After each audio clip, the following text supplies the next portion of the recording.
ambao tutasaidia katika Jopuonjre mbalariany ma Meru obago ng'anyo ka gikwedo kang' mar golo tich jalup chancellor margi ngire Romanus Odhiambo nochwale yweyo maonge giko bang' ka duol matayo ka tiegruok nono tije kendo tame e orak manyien.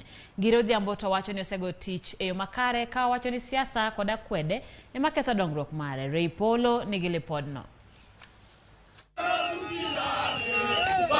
Jopuonjre ma mbalariany ma Meru no ojwang'o somo kendo mako ndara ka gidwaro twak kod tend mbalariany. Ka giwer kendo gikwedo duol matayo mbalariany no, jopuonjre no okwako ndara kendo orocho chenro mag wuoth e apaya matudo Meru kod Maua. Gidwaro ng'eyo gimomiyo tend mbalariany no chungo e tich jalup chancellor ngire Romanus Odhiambo. We love our VC. Our VC is Congress sweetheart. Honorable Professor Romanus Odhiambo is Congress sweetheart. And the Honorable Kaduri coming out clear, claiming that the students are unpleased with the VC. If it is wrong, who said so? We demand an apology. And he must address us. We want the council chairperson to come out clearly. Mr. Bosira should come and address the comrade and tell us why the VC is not in the office. We are not going to relent or to retire from this process. It is just the beginning.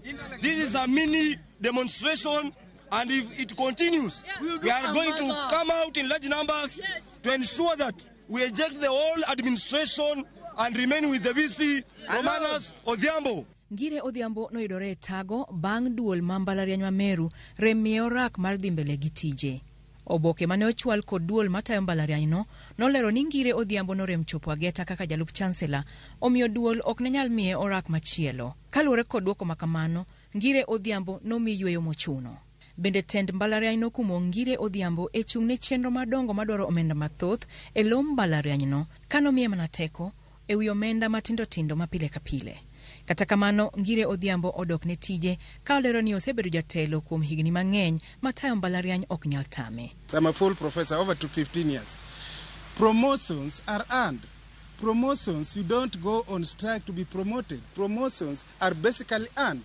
And what is happening in Meru is basically tribalism, it's basically corruption, it's basically insincerity, and that touches all the people. Omedo ni oneno bad siasa koda kwede kadonjore gi tije. I think people think, maybe the business people or politicians or what have you, that there's so much money in the university and Odhiambo perhaps is not willing to cut corners, because I always have to advertise these things openly, and whoever wins is the one who gets. I don't do.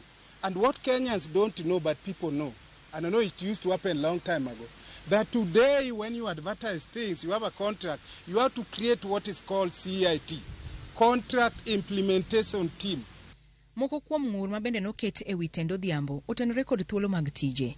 What we have done the last 4.5 years basically to advertise these positions openly, and whoever has won are the people you see in the university building. But some people, they all apply, but only one person can win.